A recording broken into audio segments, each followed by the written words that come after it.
Have you ever noticed the person who laughs the loudest is often the one nobody really knows? At the office happy hour, they are the spark of the room. Quick wit, perfect timing, a joke ready before the silence even arrives. At Thanksgiving, they turn awkward family tension into punchlines. On Instagram, their captions are clever, their stories bright, their life edited into a highlight reel of humour. And yet, watch their eyes when the laughter fades. There's a moment, just a split second, when the smile stays but the light behind it disappears. As if the joke was not an expression but an escape route. We've been taught to believe that humour equals happiness. In American culture, sadness is considered bad manners. Good vibes only. Don't kill the mood. So we learn a different language, the language of laughter. Not to connect, but to survive. Psychologists call this the sad clown paradox. The idea that the funniest person in the room may be carrying the heaviest story. Humour becomes more than a personality trait. It becomes a fortress, beautiful on the outside, heavily guarded on the inside. Because a joke is safer than a confession. A punchline is easier than I'm not okay. In this video, we'll explore why the brain chooses laughter over tears, the hidden masks people wear when they joke, and how to tell the difference between humour that heals and humour that hides. If you've ever been the funny friend or loved one, this story might sound uncomfortably familiar. Let's look behind the smile.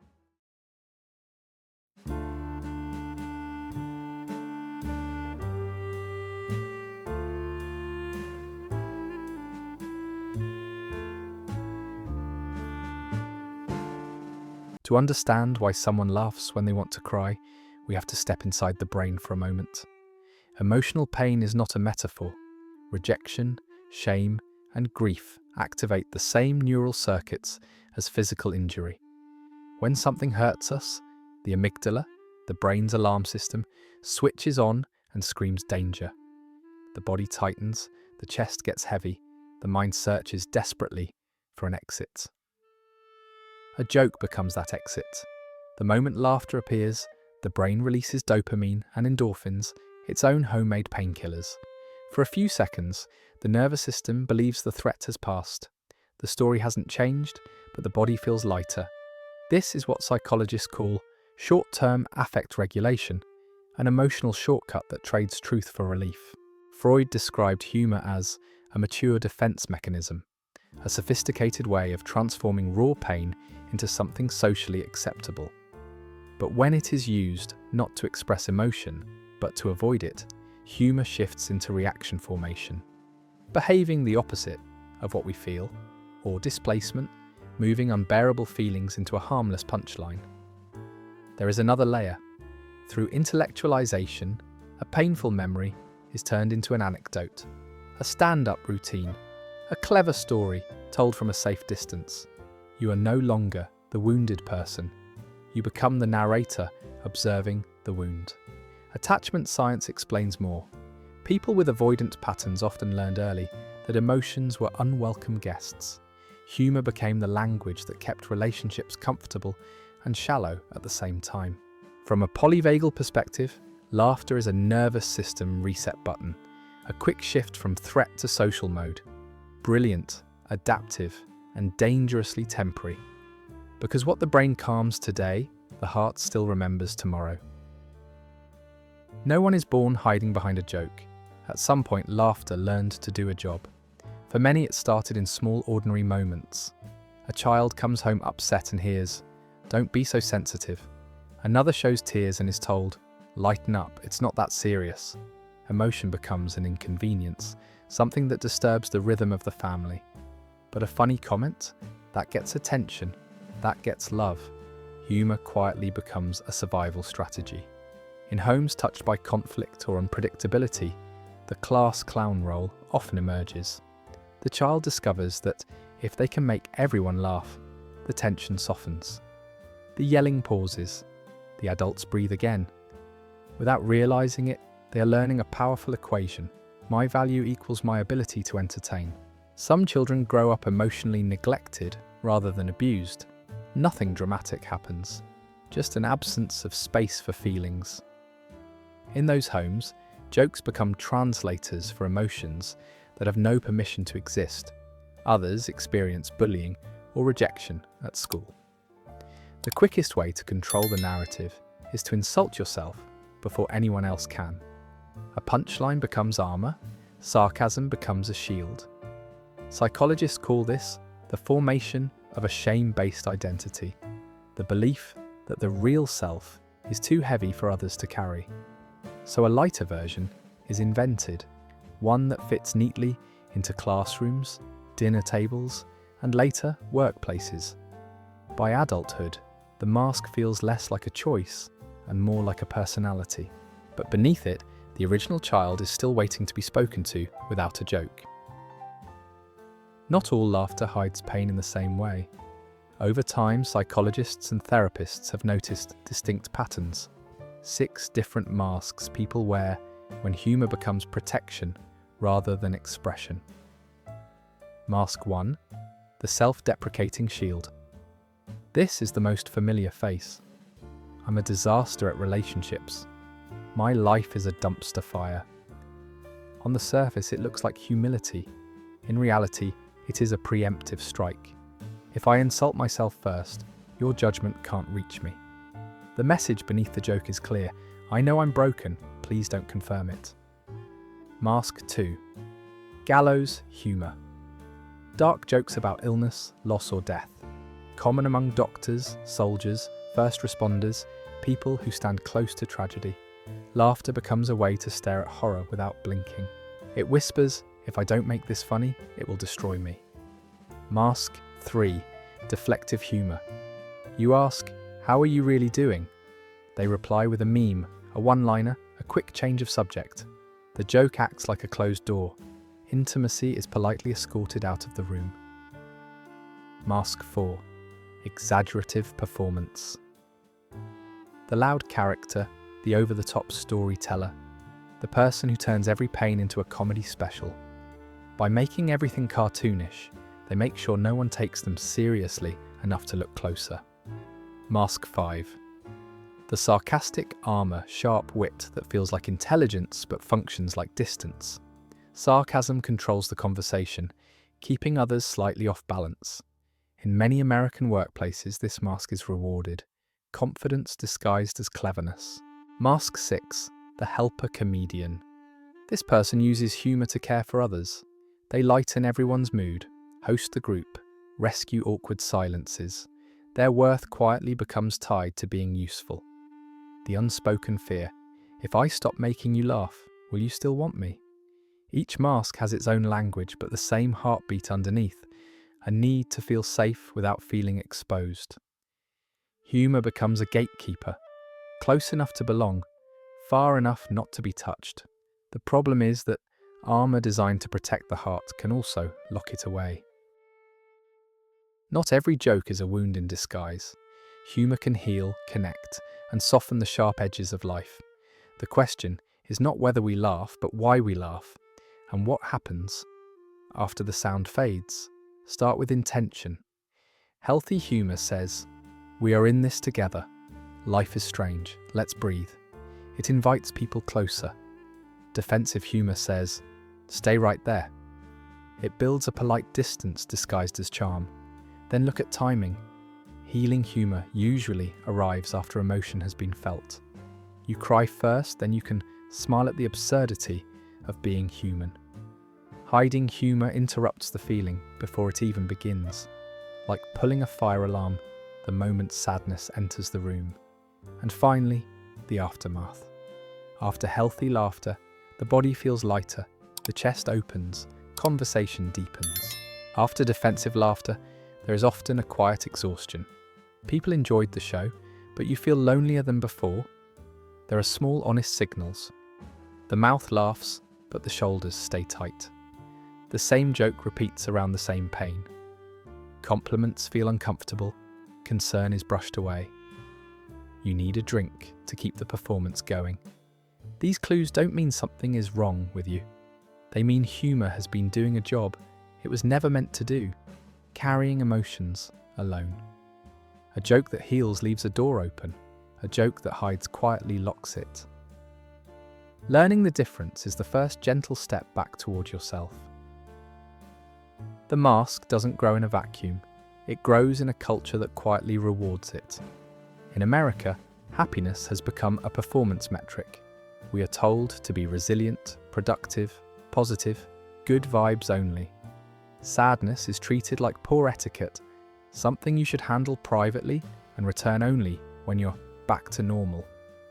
Workplaces celebrate the quick-witted employee who keeps meetings light, not the one who says, "I'm struggling today." Social media trains us to edit our lives into highlight reels, where pain must be clever to be acceptable.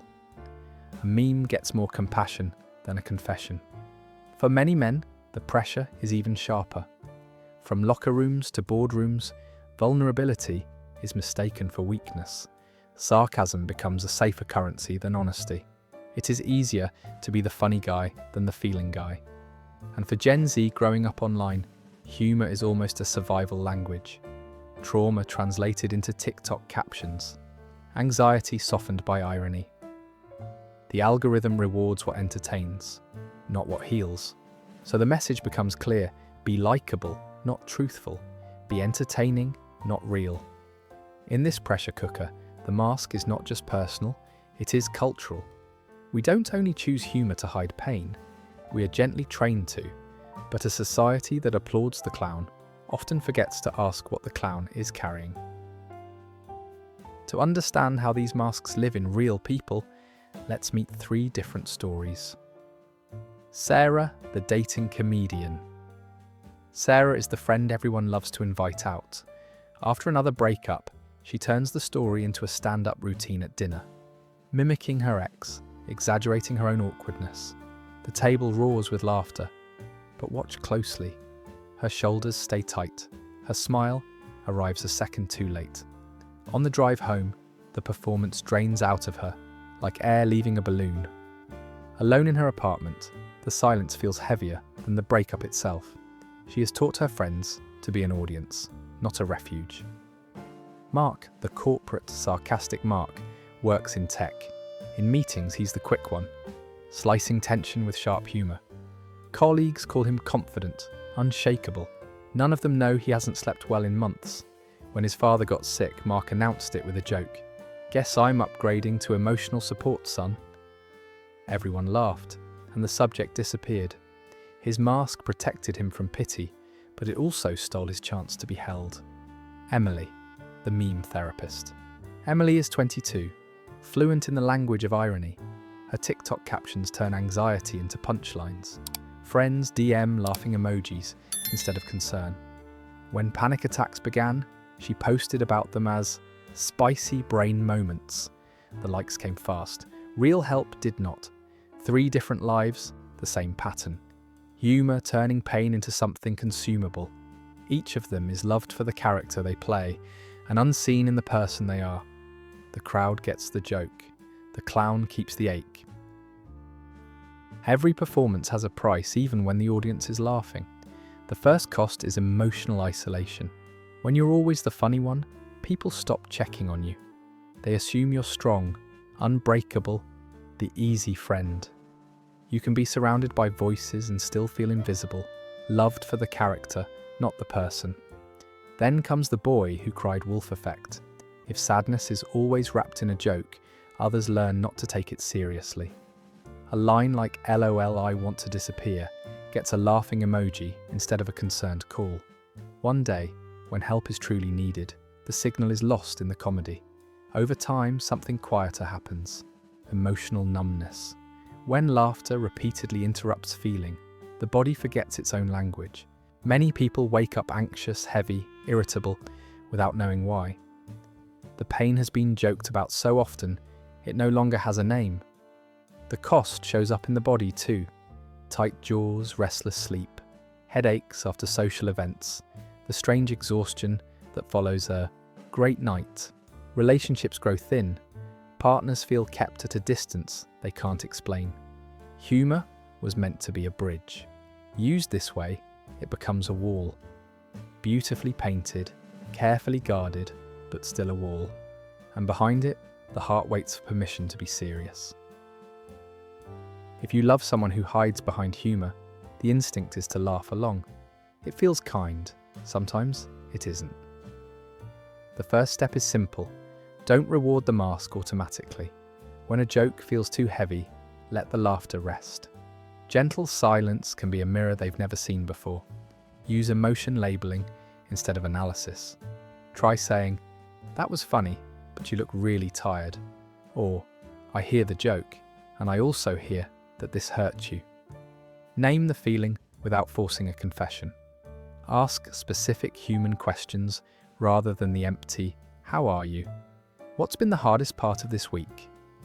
When did it feel the heaviest? Create a small no-joke zone between you. You don't have to entertain me. You can be boring and sad with me, I'm staying. And know the limits of love. If the joke starts circling self-harm, deep depression, or substance use, kindness also means guiding them toward professional help. Listening opens the door. Therapy helps them walk through it. Behind every punchline is a person hoping someone will care enough to look past it.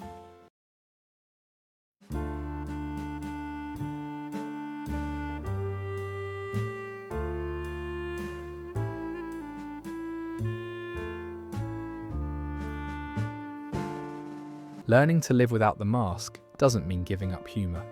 It means letting humor sit beside the truth, not on top of it. Start with a small pause. The next time a joke rushes to your lips, count to 5 and ask softly, "Am I laughing because it's funny or because I'm afraid?" Let the moment feel awkward. Feelings need a little oxygen before they can speak. Try writing the two versions of your story. The joke, "I'm just a magnet for disasters." The truth underneath, "I feel unlovable and I'm scared of being alone." No audience, no punchline, just honesty on paper. Choose one safe person and practice a different language with them. One conversation, without entertaining, without performing. It will feel naked at first. That is not weakness, that is visibility. Humor can still be your light. Just don't let it be your only shelter. If this video felt familiar, you don't have to answer with a joke. Share a line of your real story in the comments. We're listening. And if you want more conversations about the quiet parts of the human heart, consider subscribing to the channel and joining this community. You are welcome here, with or without the smile. Thank you for watching.